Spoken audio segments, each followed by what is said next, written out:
Le quartet pour le Proche-Orient se réunit à Washington. Une réunion qui est présentée comme l'une des dernières tentatives visant à éviter un affrontement majeur à l'ONU avec Israël. En ligne de mire, la possible reconnaissance d'un État palestinien en septembre, mais pour l'heure, le secrétaire général des Nations Unies, Ban Ki-moon, et les membres du quartet disent simplement vouloir comparer leurs notes et réfléchir à une suite pour le processus de paix. Une prise de position minimale est néanmoins attendue.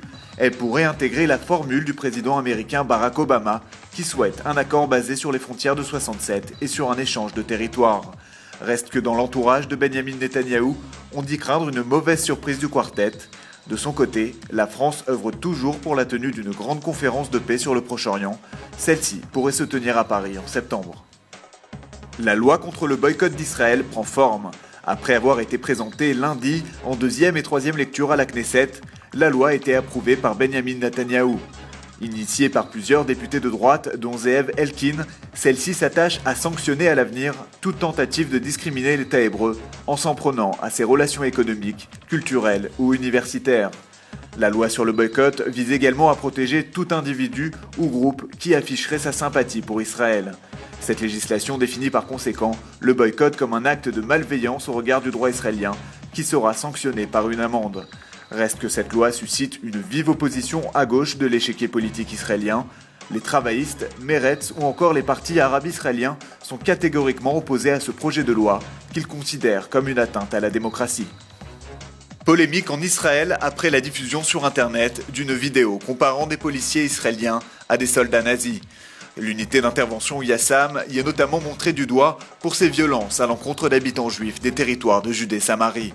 Le film utilise des images de l'évacuation du Gush Katif et de celle de l'avant-poste d'Amona qui avait provoqué de violents affrontements en 2005.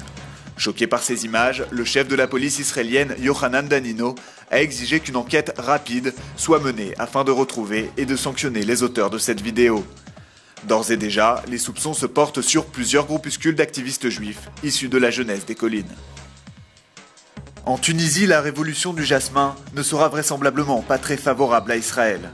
En attendant la tenue d'élections, la Commission tunisienne de réforme politique vient d'annoncer l'adoption d'un nouveau pacte républicain qui interdit toute normalisation avec l'État hébreu. Le parti islamiste Ennahda a par ailleurs insisté pour que ce texte inclue un soutien explicite à la question palestinienne.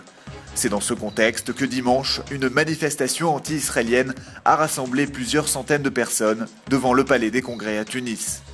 Le militant Ahmed Karlaoui a notamment menacé de mort tout Tunisien qui établirait des liens avec Israël. Précisons toutefois que les grands partis politiques n'ont pas participé à ce rassemblement. Le sud de Tel Aviv bientôt remis à neuf. Ce lundi, la mairie a voté l'attribution d'un budget de 60 millions de shekels visant à restaurer les secteurs d'Atikva et de Neve Sha'anan, tous deux situés près de la station centrale d'autobus. C'est dans ces vieux quartiers populaires qu'au cours de la dernière décennie, des milliers de clandestins venus d'Afrique se sont installés.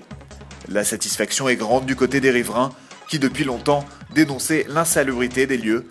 La mairie de Tel Aviv, qui par ailleurs envisage de débloquer 3 millions de shekels supplémentaires pour installer des caméras de surveillance dans ces mêmes quartiers sud où l'insécurité est en hausse.